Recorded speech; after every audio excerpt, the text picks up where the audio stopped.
이제 오늘은 사도신경 중에서 본디오 빌라도에게 고난을 받으사 십자가에 못 박혀 죽으시고 이 부분에 대해서 우리가 살펴보려고 하는데요. 여기 보면은 이제 본디오 빌라도라는 한 사람이 등장을 합니다. 그러고 보면 사도신경에는 두 사람의 이름이 나오는데요. 한 사람은 마리아고요. 또 한 사람은 빌라도입니다. 그런데 이 두 인물이 참 대조적입니다. 마리아는 그 눈물의 순종으로 예수님의 성육신 과정에서 큰 역할을 맡았던 인물이고요. 여기에 반해서 빌라도는 예수님을 핍박한 원흉으로 전락한 그런 인물입니다. 아마 예수님 이 땅에 다시 오시는 그날까지 이 본디오 빌라도는 아주 악한 사람으로 그렇게 각인된 신앙 고백이 계속될 것입니다. 사실 그 빌라도 입장에서는 좀 억울한 면이 있습니다. 왜냐하니까 그 성경에 보니까 빌라도가 로마 총독의 신분으로 예수님을 재판하는 과정을 보니까 그 예수님을 풀어주려고 애를 많이 썼던 사람이 빌라도거든요. 이 빌라도의 말을 들어보십시오. 누가복음 23장 14절 이르되 너희가 이 사람이 백성을 미혹하는 자라 하여 내게 끌고 왔도다. 보라 내가 너희 앞에서 신문하였으되 너희가 고발하는 일에 대하여 이 사람에게서 죄를 찾지 못하였고 정직한 평가를 내린 거 아닙니까? 또 20절 빌라도는 예수를 놓고자 하여 다시 그들에게 말하되, 또 22절 빌라도가 세 번째 말하되 이 사람이 무슨 악한 일을 하였느냐 나는 그에게서 죽일 죄를 찾지 못하였나니 때려서 놓으리라 하니 이렇게 예수님을 풀어주려고 애를 많이 썼던 인물이 빌라도인데요. 그러나 이제 이 군중들의 압력이 점점 심해지니까 빌라도는 자기 살자고 자기가 위험에 빠지는 일을 막으려고 예수님을 십자가에 내어준 인물이 그 빌라도거든요. 마태복음 27장 24절입니다. 빌라도가 아무 성과도 없이 도리어 밀란이 나려는 것을 보고, 그래서 누가복음 23장 35절에 보니까 그들이 요구하는 자 곧 밀란과 살인으로 말미암아 옥에 갇힌 자를 놓아주고 예수는 넘겨주어 그들의 뜻대로 하게 하니라. 그러니까 이 빌라도라는 인물이 악하기도 하지만 저는 이 사람의 특징이 뭐냐 하면은 근시안적인 인물이에요. 눈에 보이는 요 위기만 보면 하려고 나 살자고 그렇게 예수님의 십자가에 이게 어떤 일인가를 살피지 못했던 그런 좁은 시야를 가진 인물 아닙니까? 그래서 저는 이 본문의 빌라도를 생각하면은 예수님의 말씀이 떠오르는데요. 누가복음 17장 33절입니다. 무릇 자기 목숨을 보전하고자 하는 자는 잃을 것이요 잃는 자는 살리리라. 여기에 반해서 마리아도 똑같습니다. 여러 번 강조했지만 마리아는 누가복음 1장 38절에 마리아가 이르되 주의 여종이오니 말씀대로 내게 이루어지이다. 여러 번 설명했잖아요. 마리아 입장에서 이게 얼마나 위험한 순종인지. 우선 목숨보다 더 사랑하는 그 남자로부터 이제 요셉으로부터 버림받을 확률이 거의 100% 아닙니까? 그 들키면 사형인데요. 당장 눈에 보이기에 너무나 위험한 선택이지만 그러나 마리아는 넓은 시야를 가져서 이거 똑같이 또 예수님의 말씀 누가복음 1장 38절도 마리아의 삶에 적용되는 겁니다. 무릇 자기 목숨을 보전하고자 하는 자는 잃을 것이요 잃는 자는 살리리라. 그래서 우리가 사도신경을 고백할 때마다 하나님 내 앞에 놓인 두 갈래 길, 마리아가 걸어간 길과 빌라도가 걸어간 길 중에 빌라도가 아니라 마리아의 길을 택하기를 원합니다. 이런 사모함이 우리 고백 안에 묻어나야 되는 건데요. 중요한 건 지금부터입니다. 어떻게 마리아는 그 빌라도의 길을 피하여 이런 멋진 순종의 길로 또 잠깐 죽는 것 같지만 영원히 사는 길을 택할 수 있었나? 이게 참 중요한데요. 마리아의 순종이 어떻게 가능했나? 사실 마리아도요, 막 기다렸다는 듯이 순종한 거 아닙니다. 인간으로, 여성으로, 그것도 미혼 여성으로 당연히 너무 당황하고 난감하고 어떻게 이런 일이 가능하냐는 그런 난감함을 피력하고 있는데요. 중요한 거는 마리아에게 던져진 놀라운 대안이에요. 이 순종할 수 있는 대안을 저는 누가복음 1장 35절에서 발견합니다. 천사가 대답하여 이르되 성령이 내게 임하시고 지극히 높으신 이의 능력이 너를 덮으시리니. 이 대안이에요. 마리아가 순종의 길로 갈 수 있었던 첫 번째 대안이 뭐라고요? 성령이 내게 임하시고 해요. 참 이 표현이 흥미로운 게 이게 사도행전의 문을 여는 사도행전 1장 8절에 똑같은 내용이 나오거든요. 오직 성령이 너희에게 임하시면 너희가 권능을 받고 예루살렘과 온 유대와 사마리아와 땅끝까지 이르러 내 증인이 되리라 하시니라. 이 당시로 예수님의 제자들은 한마디로 오합지졸들이에요. 그렇게 3년씩이나 강도 높은 훈련을 받아놓고도 이제 결정적으로 그들의 영적인 실력이 드러나야 될 예수님의 십자가 지시는 그 현장에서 다 도망가 버린 게 제자들이에요. 이제 예수님이 승천하시면 땅끝까지 내 증인이 내리나 뭐 이런 명령이 무슨 소용이 있겠냐고요. 그런 급쟁이들이. 예수님이 이걸 너무나 잘 아시기 때문에 어떤 대안을 주십니까? 성령이 내게 임하시면, 성령이 너희에게 임하시면, 그리고 그 다음에 너희가 권능을 받아야, 뭐 교회 뭐 50년 다니고 뭐 100년 다니고 뭐 목사 뭐 다 소용이 없습니다. 마리아의 어떤 그가 가진 고귀한 어떤 성품이 마리아를 그렇게 만든 거 아니거든요. 우리는 늘 성령의 임재를 구해야 됩니다. 늘 성령의 임재를. 누가복음 11장 9절부터 보십시오. 내가 또 너희에게 이르노니 구하라 그러면 너희에게 주실 것이요 찾으라 그러면 찾아낼 것이요 문을 두드리라 그러면 너희에게 열릴 것이니 구하는 이마다 받을 것이요 찾는 이가 찾아낼 것이요 두드리는 이에게 열릴 것이니라. 너희 중에 아버지 된 자로서 누가 아들이 생선을 달라 하는데 생선 대신에 뱀을 주며 알을 달라 하는데 전갈을 주겠느냐. 지금 주님이 막 뭘 강조하고 싶으셔서 계속 이런 말씀들을 지금 하고 계시는데 마지막에 이걸 강조하고 싶은 거예요. 뭘 강조하고 싶으냐? 바로 그 다음 13절을 보세요. 너희가 악할지라도 좋은 것을 자식에게 줄 줄 알거든 하물며 너희 하늘 아버지께서 구하는 자에게 성령을 주시지 않겠느냐. 이 성령을 구해야 된다. 이 한마디를 강조하시기 위하여 막 우리는 그런데 이거는 안 읽고 구하라 그러면 주실 것이요 찾으라 그러면 찾아낼 것이요 문을 두드리라 그러면 열릴 것이다 그래가지고 막 돈 달라고 성공 달라고 막 계속 그렇게 문 두드리면 주신다 그랬는데요, 이 번지수가 다른 거예요. 주님은 이 기도의 능력을 이렇게 강조하신 건 니들이 좀 제발 좀 성령 좀 구해라. 성령의 능력을 좀 구해라. 이걸 말하고 싶으신 거거든요. 그런가 하면은 마리아가 이렇게 순종의 자리로 갈 수 있었던 비결 두 번째가 뭐냐? 지극히 높으신 이의 능력이 너를 덮으시리니. 이것도 굉장히 의미가 있는 표현입니다.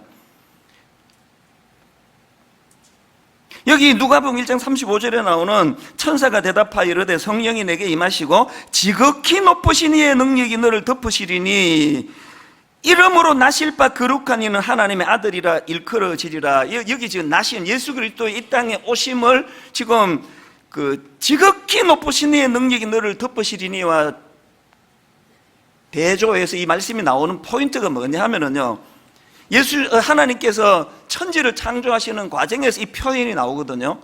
창세기 1장 2절 땅이 혼돈하고 공허하며 흑암이 깊음 위에 있고 하나님의 영은 수면 위에 운행하시니라. 여기 나오는 운행하다가 히브리어로 라프인데요, 이 날개를 퍼득이다, 또 알이나 새끼를 품다, 이런 의미를 가진 단어인데 같은 단어가 신명기 32장 11절에 나옵니다.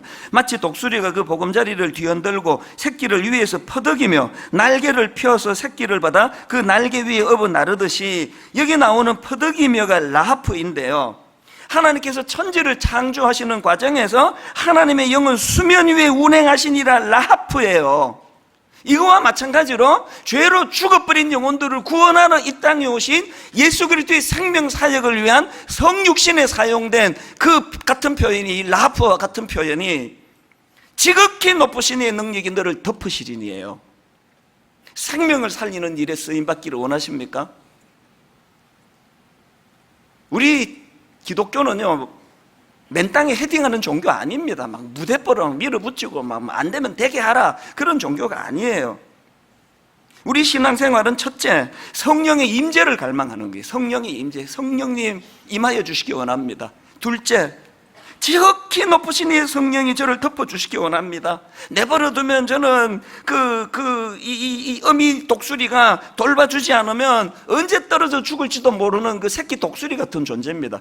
이제 저도 좀 나이가 좀 들어가고 있고 교회도 이 정도면 안정이 되고 그런데도 불구하고 하나님은 종종 저를 내 내면에 너무나 초라한 마음을 주세요. 이해가 잘 안 돼요. 모든 사람들이 다 저를 화려하다 막 이렇게 떠받드는 이번에 집회 기간에도요, 신기하게도 새벽 내내 제가 너무 초라한 거예요. 제가 너무 작아지는 거예요. 하나님이 저를 조롱하시려고 그런 게 아니라 그럴 때면 어김없이 성령의 임재, 니 좀 안다고, 이제 목회 좀 한 30년 했다고 네 의지를 가지고 그렇게 설치면 안 된다는 걸 저의 작아짐으로, 저의 초라함으로 어김없이 성령의 임재를 갈망하게 만드시고, 그리고 지극히 높으신 이의 능력이 저를 덮으셔야만 제가 수치의 자리에 빠지지 않는다는 사실을 인식시켜 주신다는 거예요. 이게 오늘 다루고 싶은 첫 번째 포인트고요. 그런가 하면 살펴보고 싶은 게 또 한 가지 있습니다. 이 사도신경을 암송하다가 보면은 예수 그리스도의 이 땅에서의 삶과 사역을 요약하는데 참 많은 생각을 하게 만드는 대목이 있는데, 그게 바로 오늘 살펴본 이 대목이에요. 자, 이 땅에서의 예수님의 삶과 사역을 사도신경이 어떻게 요약하는지 화면으로도 좀 제가 띄워달라 그랬는데 같이 한번 읽어보시겠습니다. 이는 성령으로 잉태하사 동정녀 마리아에게 나시고 본디오 빌라도에게 고난을 받으사 십자가에 못 박혀 죽으시고, 여기서 여러분 한 가지 의아한 게 뭡니까? 사실 저 고백에 빠져 있는 게 뭐냐 하면은요, 그 성경의 공생의 기간 동안에 예수님이 하셨던 그 수많은 일들, 기적을 베푸시고 귀신을 쫓아내시고 수많은 병자들을 고쳐내시고 심지어는 죽은 자를 살려내시고 풍랑을 잠잠케 하시고 오병이어의 기적을 베푸시고, 이게 막 성경에 주류로 나오는 내용인데 이 한마디도 안 돼 있는 거예요. 다 빼고 나시고 고난을 받아서 못 박혀 죽으시고 이것밖에 없는 거예요. 한 줄 더 넣어야 되는 거 아닙니까? 수많은 기적을 베푸시고, 이거 왜 뺐습니까, 이게? 이 질문을 던지면서 오늘 우리의 신앙이 지금 초점이 지금 잘못되어 있는 거 아닌가? 왜 뺐을까요? 이순신 장군, 그럼 거북선이 떠올라야 되는 거 아닙니까? 이순신 장군이 어떤 자기 부하 밥 한 끼 사준 거를 이순신 장군의 특징으로 삼으면 그 학생은 바보 아닙니까? 세종대왕, 한글 반포, 이 그분의 특징이 돼야 되는 거 아닙니까? 시험 보는데 세종대왕이 감기약을 개발했더라 이렇게 답 쓰면 그거는 점수 못 받습니다. 우리 신앙이 지금 성경이 우리에게 강조하고자 하는 엑기스를 사도신경이 나시고 고난받으시고 죽으심이래요. 거기에 이적 기사 베푸시고가 없습니다. 그거는요, 이 세 가지를 강조하기 위하여 보조로 쓰여진 도구인데, 오늘 우리의 신앙은 막 죽으나 깨나 이적 기사 베풀어 달라고, 병 고치게 해달라고, 계속 오병이어의 기적을 베풀어 달라고, 우리 지금 그렇게 신앙생활 하는 거 아니냐는 이야기예요. 마가복음 10장 45절에서도 이렇게 주님의 삶을 요약하십니다. 인자가 온 것은 섬김을 받으려함이 아니라 도리어 섬기려 하고 자기 목숨을 많은 사람의 대속물로 주려 함이니라. 우리 초점이 지금 잘못됐다는 걸 사도신경을 통해 인식하고 되돌리셔야 돼요. 우리 그토록 원하는 예수 믿고 부자 되고 성공하고 잘 살고 병 떠나고, 이건 다 별책부록이에요. 이 나시고 고난받으시고 죽으시면 방해되면 그거 하나도 안 들어주세요. 어떻게 이렇게 기도 응답이 잘 안 되나고 생각하시면 여러분의 중심이 지금 기도 응답되면 안 되는, 이것이 강화되면 안 되기 때문에 그렇다고 받으시면 돼요. 나시고 고난당하시고, 사실 그냥 우리는 멜 깁슨이라는 미국 배우가 만든 영화에 고난 주간에 꼭 틀어주는 거 있잖아요. 시뻘건 피로 도배를 해서 그냥 고난당하시 이것만 보고 울고 하는데, 어떤 면에서는 그게 좀 저는 동의가 잘 안 돼요. 주님의 고난이 그렇게 육신적으로 그냥 찢기는 아픔만 고난이라고 생각 안 하거든요. 성육신, 나시고 자체가 고난이에요. 우리 집에 그 강아지도 다 영리해요. 우리 이제 5 식구가 이제 함께 모여가지고 이제 식사를 하면 걔는 꼭 내 옆에 와요. 걔도 알거든. 우리 집에서 내가 제일 온유하고 사랑이 많은 사람이라는 걸 걔도 저를 정확하게 알아보는 것 같아요. 그래서 항상 내 옆에 앉아요. 근데 어떨 때는요, 그런데 이 강아지는 소금기 있는 음식을 주면 안 되거든요. 근데 뭐 온 음식이다 그렇게 줄 게 없는데요, 어떨 때는 진짜 민망해요. 밥 먹는데 침 넘어가는 소리도 들려요.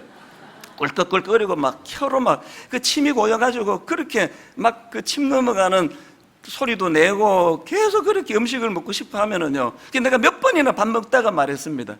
니 어쩌다가 이렇게 개로 태어나가지고 그러냐고. 불쑥 무슨 생각이 드는가 하면은요, 그냥 뭐 너무 유치한 이야기니까요, 그냥 가볍게 들어보세요. 제가 막 얘를 너무 사랑해서 얘를 위해서 뭘 좀 도와주기 위해서 내가 개가 되기를 원했다, 나도 강아지가 되기를 사모한다, 이게 웃기는 이야기 아닙니까? 하나님이신 그분이 성육신을 통하여 인간이 되셨다. 이게 내가 개가 됐다는 것보다 더 이거는 비교할 수 없는, 이해가 안 되는 부분 아닙니까? 주님이 나시고 자체가 고난이에요. 나시고 자체가 고난이고요. 그 다음 나오는 고난 당하시고, 이게 뭡니까? 예수님이 걸어가신 그 길 자체가 번영의 길이 아니에요. 그리고 예수님이 시험했던 마귀가 끊임없이 유혹했던 건 번영의 길이에요. 오병이여, 그거 또 기적을 만든 김에 네 왕이 되라. 그리고 이 돌 가지고 떡 만들어 먹어라. 사람이 니를 숭배할 거다. 높은 데서 뛰어내려가지고 막 천사를 좀 동원해라. 이게 다 번영의 길이에요. 예수님 다 거부하셨어, 다. 그리고는 고난의 길을 가셨고요. 그분의 삶의 맨 마지막은 십자가에서 죽으심이에요. 죽으심. 우리의 삶이 이 예수님의 은혜를 입고 변화받고 우리도 그 길을 주님이 따라가기를 원하시는데, 우리는 지금 막 계속 오병이어에 떡 만들고 막 그냥 능력을 베풀고 막 12군단 천사 보내가지고 확 싹 썰어버리고, 이렇게 지금 우리가 추구하는 신앙이 초점이 다르다니까요.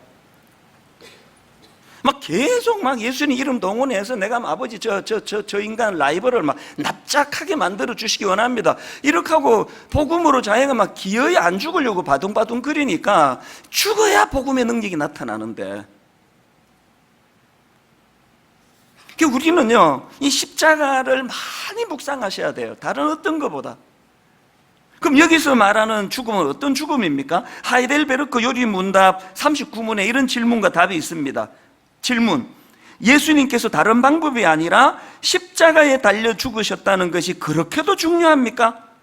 그리고 답이 이렇습니다. 그렇습니다. 십자가의 죽음은 하나님의 저주의 죽음이기 때문에 그의 죽음은 내가 받아야 할 저주를 대신 짊어지셨다는 확신을 줍니다. 여기 보니까 십자가의 죽음은 하나님의 저주의 죽음이라 그랬는데, 이게 뭘 의미하느냐면은 신명기 21장 22절을 보십시오.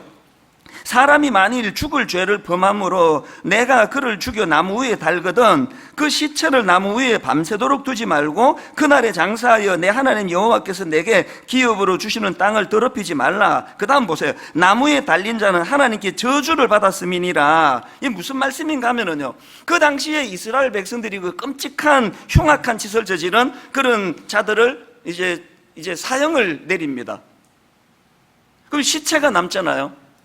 그러면 그 시체를 성 밖으로 끌어내가지고 나무에 달아놓습니다.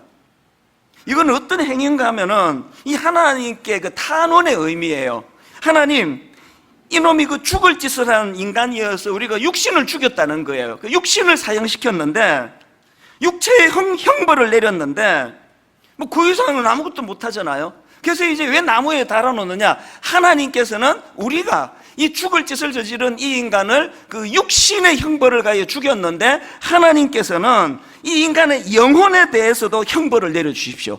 이 인간의 영혼에 대해서도 저주를 내려주십시오. 이 의미가 나무에 다는 행위에 있다는 거예요. 여러분, 예수님께서 왜 화형을 당하시거나 혹은 뭐 참수형을 당하시거나 이런 방식이 아니라 십자가라는 나무에 달려 죽으셔야 했는지 아시겠죠? 이 하나님의 저주. 그래서 여러분 보통 십자가에서 주님이 당하신 고통을 삼중의 고통이라고 그러지 않습니까? 육체적인 고통, 두 번째 정신적인 고통, 그리고 또 하나가 영적인 고통인데 마태복음 27장 46절이 영적인 고통이에요. 제9시쯤에 예수께서 크게 소리 질러 이르시되 엘리 엘리 라마 사박다니 하시니 이는 곧 나의 하나님 나의 하나님 어찌하여 나를 버리셨나이까. 영적인 고통이에요. 이 의미를 아까 읽었던 하이델베르크 39문에서 설명하는 거거든요. 십자가의 죽음은 하나님의 저주의 죽음이기 때문에 그의 죽음은 내가 받아야 할 저주를 대신 짊어지셨다는 확신을 줍니다. 왜 나무에 달려 죽으셔야 했는지 아시겠죠? 이 영적인 고통이에요. 근데 중요한 거는요, 여기 나와 있는 39문 뒷부분에 보니까 그의 죽음은 내가 받아야 할 저주를 대신 짊어지셨다는 확신을 줍니다. 이런 설명이 있거든요. 이게 이 세상과 확연히 다른 예수님의 길이에요. 잘 들어보세요. 이 세상에서 외치는 이념은요, 이데올로기는요, 딱 이거예요. 내가 옳고 네가 틀렸다. 그리고 딱 이거예요. 내가 살고 네가 죽어야 되겠다, 이거예요. 모든 정치가 이 굴레를 벗어납니까? 모든 정치는 이유의 알을 막론하고 내가 옳고 네가 틀렸다는 거예요. 상대방을 틀림을 지적해내야 되는 게 정치예요. 그리고 한 걸음 더 나아가 내가 살기 위해 네가 좀 죽어줘야 되겠다. 이게 세상의 논리예요. 저는요, 일본도 안 무섭고 미국 하나도 안 무서워요. 전 진짜 무서운 게요, 오늘 이 이념이 대한민국을 뒤덮고 있다는 거예요. 더 무서운 게 교회 안에 그리스도인들이 성경을 이용해가지고 복음이 아니라 이념으로 지금 가고 있다는 거예요. 십자가의 의미가 뭐라고요? 내가 죽은 너를 살릴게요. 묻지 않아요. 네 대답해봐라. 네가 잘못했니? 내가 잘못했니? 묻지 않습니다. 내가 죽어? 너를 살려주마. 이게 복음과 십자가의 정신이거든요. 대한민국이 정말 살아나는 길이 있다면요, 십자가의 능력이. 지난 한 주간 금식하면서 나라를 위해 기도할 때 하나님, 이 한반도가 어쩔 수 없이 정치의 논리도 있고 이념의 논리도 있고 어떻게 없앱니까? 그런 아버지 근본에 흐르는 정신에 주님의 이 희생의 정신, 내가 죽어 너를 살려주마. 그런가 하면 저는 이 십자가를 묵상할 때 또 한 가지 두려운 게 있는데요, 에베소서 2장 3절을 보세요. 전에는 우리도 다 그 가운데서 우리 육체의 욕심을 따라 지내며 육체와 마음에 원하는 것을 하여 다른 이들과 같이 본질상 진노의 자녀이었더니, 제가 뭘 두려운가 하면은 전에는 본질상 진노의 자녀였는데요, 그런데 여기 보니까 본질상 진노의 자녀였을 때 행동 양식의 특징을 어떻게 설명하느냐, 우리 육체의 욕심을 따라 지내며예요. 왜 이게 두렵습니까? 이제 십자가로 이제 우리는 본질상 진노의 자녀가 아니에요. 그런데 어떻게 여전히 우리의 행동 방식이 본질상 진노의 자녀였을 때 그 행동 양식을 따를 수 있느냐고요. 우리 육체의 욕심을 따라 지내며. 막 결혼도 사실 뭐 그 세상적인 그런 논리로 한 거 아닙니까? 막 이 여자 만나보고 할까 말까 하다가 더 좋은 여자가 있겠지, 그 다음 여자 만나보고 할까 말까 하다가 더 좋은 여자가 있겠지, 막 그러면서 막 33살 12월 1일까지 결혼을 못한 게 저 아닙니까? 그리고는 그냥 이 여자다 그래가지고 결혼을 해가지고 지금까지 살면서 막 계속 요구하는 게, 내가 그 앞에 여자도 안 하고 또 그 앞에 여자도 안 했는데 당신이 이 정도 해서 되겠느냐고, 막 나를 더 섬겨라, 나를. 아직 우리 집 얘기를 하는 게 아니고 지금 일반적인 세상의 원리를 얘기하는 거예요. 그 본능으로부터 우리가 끊임없이 싸우는 거예요. 내 어떤 본능을 위해, 내 유익을 위해 결혼을 했지만, 그러나 이제 내가 십자가의 원리를 안다면 이 아내로 말미암아 나도 행복해야 되겠지만 어떻게 해서든 내가 죽어 이 여자를 살릴 수 있을까?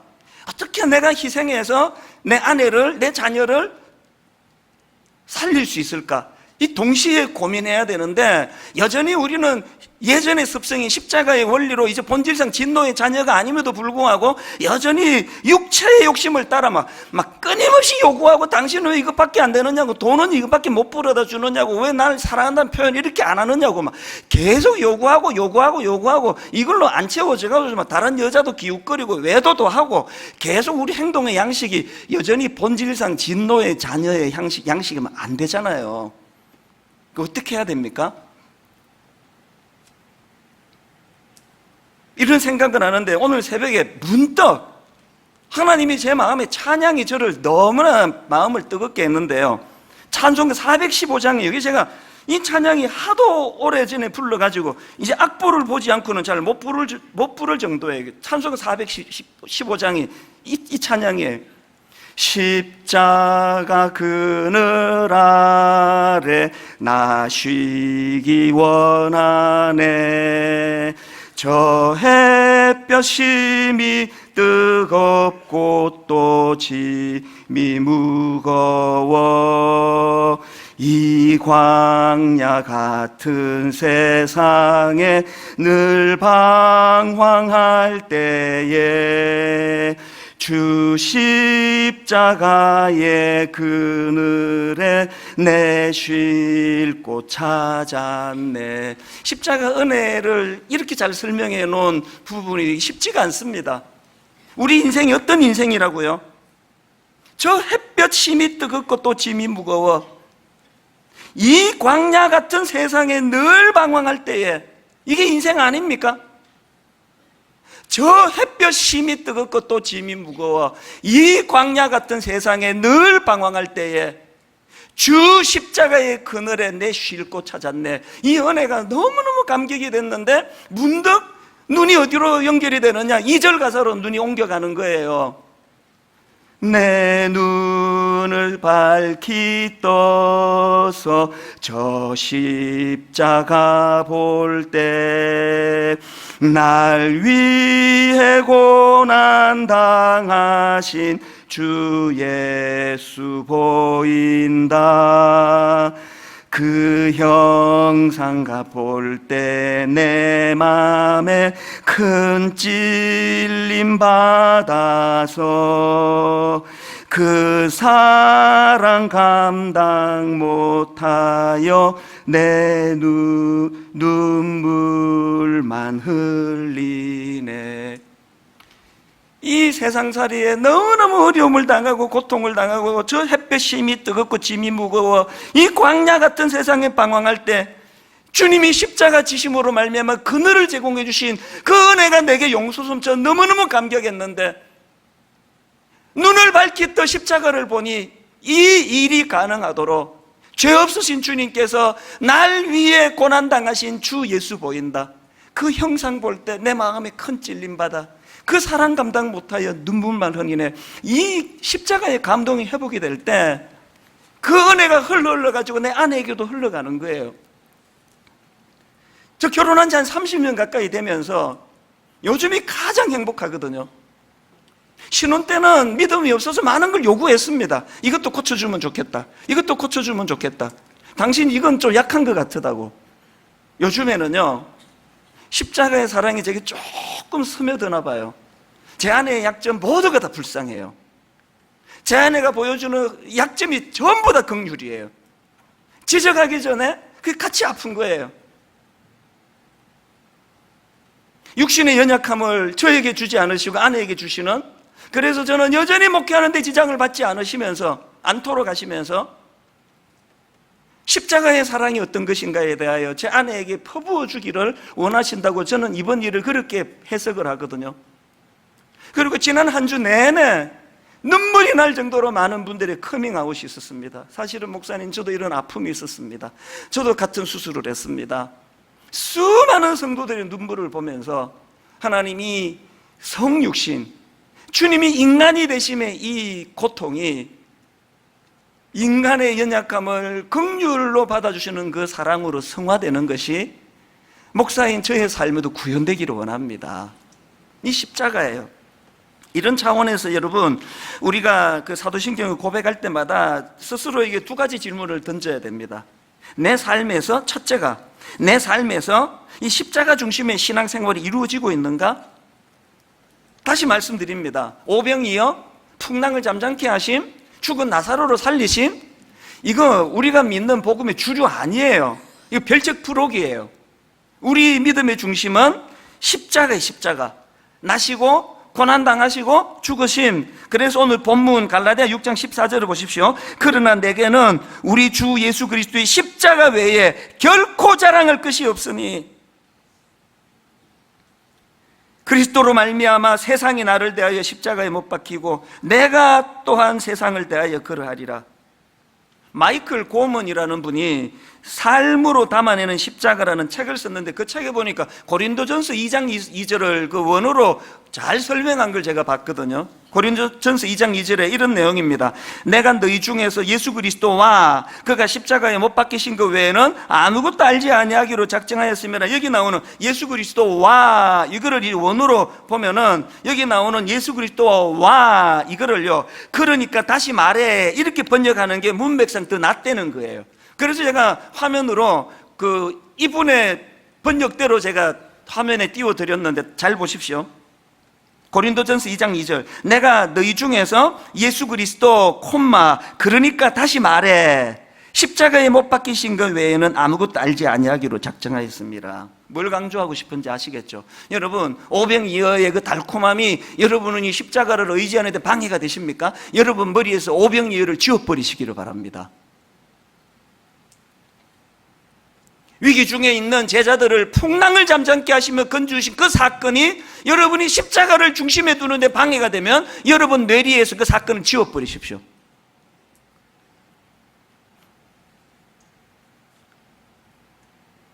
내가 너희 중에서 예수 그리스도 그러니까 다시 말해 십자가에 못 박히신 것 외에는 아무것도 알지 아니하기로 작정하였습니다. 기독교의 핵심은 나시고 고난당하시고 죽으심이에요. 그 중간에 기적을 베풀어 번성시켜 주시고가 없습니다. 다시 말씀드립니다. 세상의 이념은 내가 옳고 네가 틀렸어요.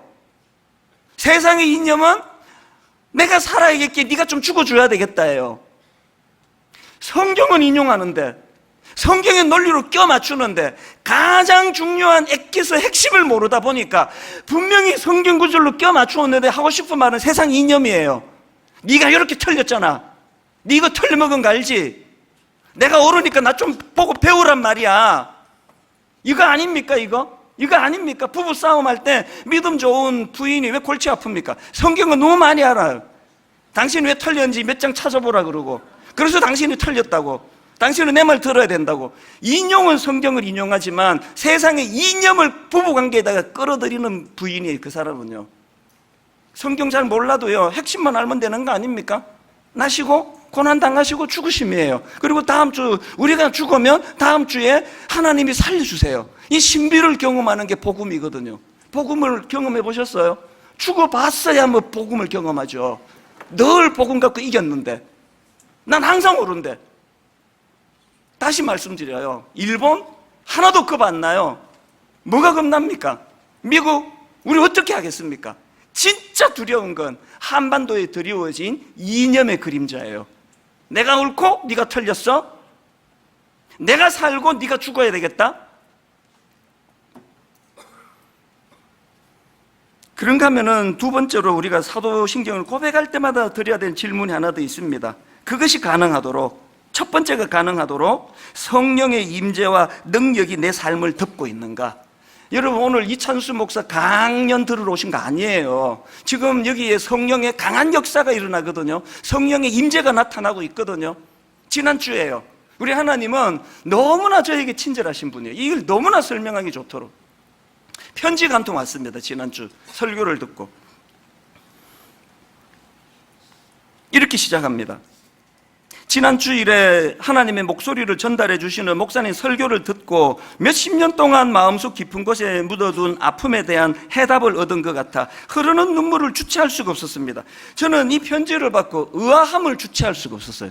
왜냐하니까 지난주 주일 1부부터 5부까지 설교하고 월요일 날 새벽에 일어나가지고 난 많이 저를 자책했거든요. 지난주 설교가 너무 시원치 않아가지고 왜 이렇게밖에 설교를 못했을까?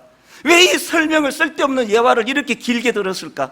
너무너무 자책이 되던 그 설교였는데 어떨 때 막 오늘 설교는 내가 그냥 준비한 거 다 풀었다, 원이 없다, 그런 날에도 안 오는 편지가 왜 이렇게 설교자인 제가 너무 자책을 하고 이제 내가 이렇게 이제 영적으로 무뎌졌나 괴로워하는 그 설교에 왜 이런 몇십 년 동안 마음속 깊이 묻어둔 아픔에 대한 해답을 얻은 것 같아 흐르는 눈물을 주체할 수 없었다는 편지를 보내게 하셨을까? 뭘 뜻하는 거예요? 설교자인 저와 상관없이 그 시간에 성령님의 임재가 있었다는 거거든요. 성령님이 그 자매를 터치하셨다는 소리예요. 저하고 상관없는 거예요. 그러면서 이제 풀어나가는 참 가슴 아픈 사연이 있는데 한번 들어보세요. 대변환점 이전에 저는 초등학교 6학년 때 자살 시도를 했을 정도로 비참한 상태였습니다. 그리고 저는 20대 때까지도 자살이라는 것이 제 인생의 키워드 중에 하나일 정도로 우울한 청소년기와 청년기를 지나왔습니다. 저는 어렸을 때를 거의 기억하지 못하는데 제 생각에는 저 자신을 보호하려는 어떤 기제가 작동되었기 때문에 그런 것 같습니다. 제 인생의 첫 기억은 아마 5살 혹은 6살 때쯤이었던 것 같은데 어떤 방에서 저보다 몇 살 위인 친척 남자의 성폭행으로 시작됩니다. 그 후로 몇 번은 더 당했던 것 같습니다. 그때는 너무 어렸기 때문에 그것이 무엇을 의미하는지 잘 몰랐지만 그저 부끄럽고 싫다는 생각이 들었던 것 같습니다. 그러다가 사춘기가 되면서 그 몸과 영혼에 새겨진 기억이 성폭행이었다는 것을 깨닫고 몸을 얼마나 씻었는지 모르겠습니다. 그리고 매일 떠오르는 수치스러움과 분노에 그 사람을 죽이고 싶다는 생각도 했었고 어떨 때는 제 자신이 악마 같다는 생각도 들었습니다. 친척 모임 때마다 그 더러운 얼굴을 보는 것이 너무 괴로웠습니다. 여러분, 이 자매의 편지를 보는데 아까 그 찬양이요, 저 햇볕이 뜨겁고 또 짐이 무거워 이 광야 같은 세상에 늘 방황할 때에, 이 여리디 여린 이 순한 한 영혼에 무슨 짓을 한 거예요? 그래서 그 가장 꿈으로 가슴 벅찰 그 시기에 자살이라는 생각이 떠오를 수밖에 없는 이 자매 인생인데 놀랍게도 이런 자매를 주님이 만나 주신 거예요. 그 다음 보세요. 다행히도 그 후 하나님의 철저하신 계획과 인도하심으로 인생의 대변환점이 되어준 좋은 크리스찬 친구를 만나 저의 시선이 제 속에 있는 분노와 수치스러움에서 주님을 향한 믿음과 미래를 향한 열심으로 바뀌게 되었습니다. 그러면서 용서의 화신이라고 하는 그 넬슨 만델라의 말을 인용을 하더라고요. 감옥 문을 나선 뒤에도 계속 그들을 증오한다면 여전히 감옥에 갇혀 있는 것과 다를 바 없다는 생각이 들었다. 자유롭고 싶었기 때문에 증오심을 내려놓았다. 이 만델라의 말을 인용하면서 그 다음 이렇게 이야기합니다. 목사님, 저는 아직도 파편 때문에 그것이 저를 찌를 때마다 눈물이 나고 가슴이 옥죄어 오지만 죄 없는 자신을 감옥에 넣어 수많은 고생의 구렁텅이 속에 빠뜨린 적들을 향하여 넬슨 만델라처럼 저도 곧 그 상처에서 자유하겠다고 선포하려 합니다. 그 다음 한번 보세요. 그것은 저의 힘만으로는 절대 할 수 없는 것이지만 또다시 하나님의 능력을 붙들고 매달릴 수밖에 없는 것 같습니다. 이런 용서의 문제로 실험하고 있을 때 지난주 부족한 저의 입술을 통해서 내 안에 연약함이 있다면, 내가 겪고 있는 어떤 연약한 상함이 있다면 이것이 재료가 되어 이것보다 더 절망적인 곳에서 울고 있는 그 사람을 헤아리고 그 사람의 눈에 눈물을 닦아주는 성육신의 정신을 회복해야 된다는 이 메시지에 성령님이 이 자매에게 터치를 해주신 거예요. 그래서 몇 년 동안 마음속 깊은 곳에 묻어둔 아픔에 대한 해답을 얻은 것 같다. 흐르는 눈물을 주체할 수가 없었습니다. 또 그 다음 보세요. 감사하면서 이제는 정말 훌훌 털고 일어나 같은 아픔을 가진 사람들을 어떤 방식으로든 도와야겠다는 생각을 하게 되었습니다. 하나님께서 선물해 주신 저의 안정된 생활을 저만 향유하는 것이 아닌 같은 상처를 가진 다른 사람들을 위해 쓰고 싶다는 생각을 하게 되었습니다. 성령님이 터치하니까 왜 이런 생각이 들까요? 십자가에서의 주님은 개죽음이 아니에요. 자기의 죄로 비참한 대가로 죽는 죽음이 아니라 수많은 영혼을 살리는 죽음이셨거든요. 십자가의 능력도 경험하시고 십자가의 정신이 이 자매처럼 우리의 아픔이, 그래서 제가 그 편지를 읽는데요, 여러분, 우리가 이 땅을 살다가 받은 그 상처의 흔적, 영어로 스카, 성령의 터치가 일어나면 십자가로 이 스카, 상처가 인도가 되고 십자가 앞에 인도된 이 스카, 상처는 스타, 연약한 이웃을 향해 손을 내밀게 만드는 별같이 빛나는 스타가 되는 줄로 믿습니다. 결론을 저는 이 찬양으로 맺기를 원하는데요. 내 마음의 주를 향한 사랑이 나의 말엔 주가 주신 진리로 나의 눈에 주의 눈물 채워주소서. 이 찬양이 가능하기 위하여 두 가지 질문을 끊임없이 하십시오. 내 신앙은 십자가 중심의 신앙인가? 그리고 두 번째, 이것이 가능하도록 성령의 임재와 능력이 내 삶을 뒤덮고 있는가? 이 두 질문을 하면서 우리 찬양 같이 불러보기 원합니다. 내 마음의 주를 향한 사랑이, 내 마음의 주를 향한 사랑이 나의 말엔 주가 주신 진리로 나의 말엔 주가 주신 진리로 나의 눈에 주의 눈물 채워주소서. 십자가의 능력이 나로 하여금 내 입술에 찬양의 향기가,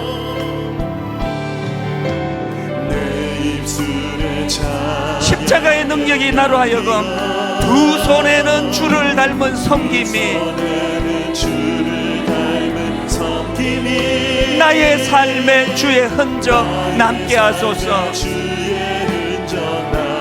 여러분, 이런 일들이 가능하도록 성령의 임재와 능력이 내 삶을 뒤덮기를 원합니다. 하나님의 사랑이 영원히 함께하리. 하나님의 사랑이 영원히 함께 십자가의 길을 걷는 자에게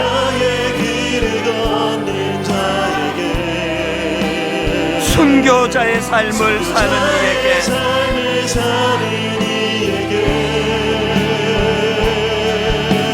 세상은 이런 우리를 조롱합니다. 조롱하는 소리와 세상 유혹 속에도 주의 순결한 신부가 되리라. 내 생명 주님께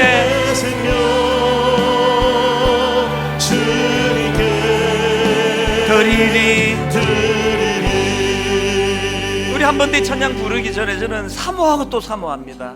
오늘 이 자리에서도 지난주에 역사하셨던 성령님의 임재처럼, 그래서 그 자매를 이렇게 뜨거운 눈물로 회복시켜 주셨던 정오와 울분과 죽이고 싶다는 그 분노에서 나오는 쓰라린 눈물이 아니라, 이런 자기를 이 인생의 뜨거운 햇살 아래 노출돼 피곤에 쩔어 있는 자기를 십자가 그늘로 인도해 주시는 그 은혜로 말미암아 감격의 눈물을 흐르게 만드시는, 그래서 이 예배 가운데 성령의 임재와 능력이 내 삶을 덮고 있다는 걸 자각하는 자만이 흘릴 수 있는 눈물이 나오기를 원합니다.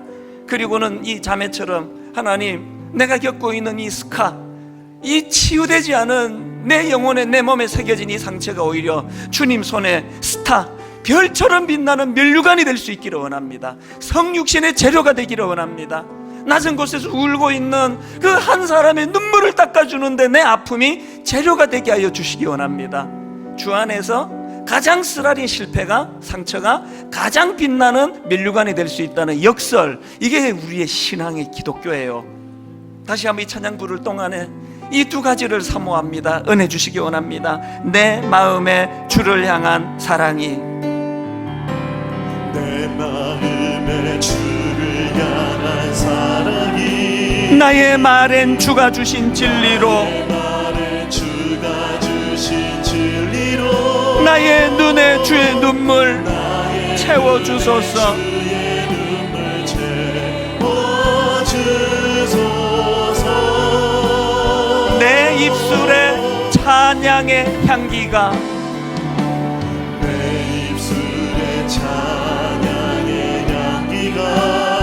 두 손에는 주를 닮은 섬김이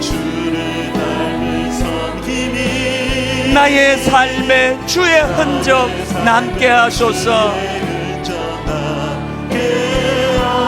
여러분, 이런 일이 가능하도록 성령의 임재와 능력이 내 삶을 뒤덮기 원합니다. 하나님의 사랑이 영원히 함께하리. 십자가의 길을 걷는 자에게, 순교자의 삶을 사는 이에게 세상은 우리를 조롱한다 할지라도 조롱하는 소리와 조롱하는 소리 세상 유혹 속에도 주의 순결한 신부가 되리라. 내 생명 주님께 드리리. 십자가 십자가 내가 처음 볼 때에 나의 마음의 큰 고통 사라져. 오늘 믿고서 내 눈 밝았네. 참 내 기쁨 영원하도다. 우리가 붙잡아야 될 신앙의 중심 십자가 십자가. 내가 처음 볼 때에 나의 마음의 큰 고통 사라져. 오늘 믿고서 내 눈 밝았네. 참 내 기쁨 영원하도다. 만왕의 왕 내 주께서 내 주께서 왜 고초당했나. 이 벌레 같은 날 위해 그 보혈 흘렸네. 이 감격을 가지고 주님 앞에 소리쳐 찬양합니다. 십자가 십자가. 내가 처음 볼 때에 나의 마음의 큰 고통 사라져. 오늘 믿고서 내 눈 밝았네. 참 내 기쁨 영원하도다. 주 십자가 못 박힘은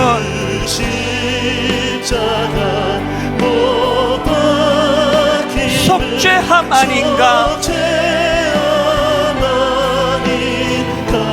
그 긍휼함과 큰 은혜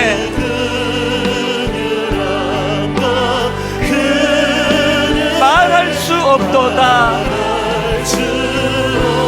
우리가 붙잡아야 될 그 소중한 십자가 십자가. 내가 처음 볼 때에 나의 마음의 큰 고통 사라져. 오늘 믿고서 내 눈 밝았네. 참 내 기쁨 영원하도다.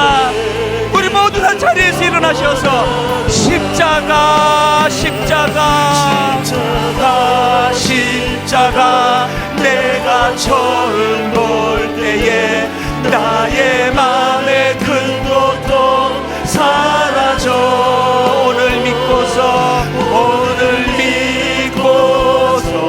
내 눈 밝았네. 참 내 기쁨 영원하도다. 이 두 가지 질문을 가지고 주님 앞에 기도하며 나가기 원합니다. 주님, 내 신앙이 십자가 중심의 신앙생활인지요? 주님, 이것이 가능하도록 성령의 임재와 능력이 내 삶을 뒤덮게 되기를 원합니다. 두 가지를 붙들고 통성으로 같이 사모하며 기도하시겠습니다. 살아계신 하나님 아버지, 십자가가 내 신앙의 중심이 되기 원합니다. 십자가가 내 생활의 중심이 되기를 원합니다. 십자가야말로 다른 어떤 주님이 베풀어 오신 놀라운 기적보다도 아버지, 십자가가 내 삶의 중심이 되고 신앙의 중심이 되기를 원합니다. 십자가 이 십자가가 나를 치유하게 만들고, 이 십자가가 뜨거운 생활에 놓여있는 내 인생길에 그늘을 만들어주는 능력이 되어서 이 십자가가 하나님 아버지, 나 자신만 알기 급급한 나 자신만을 위해 살기 급한 우리로 하여금 하나님 성육신의 정신을 위시하여 주님이 걸어가신 그 땅의 길들을 우리도 살아낼 수 있게 하는 능력이 된 줄로 믿습니다. 십자가 하나님과 놀라운 주님의 십자가가 우리 삶에 구현되게 하여 주시옵소서. 아버지, 그 은혜의 능력이 나타날 수 있도록 십자가의 능력 안에 우리 가운데 허락하여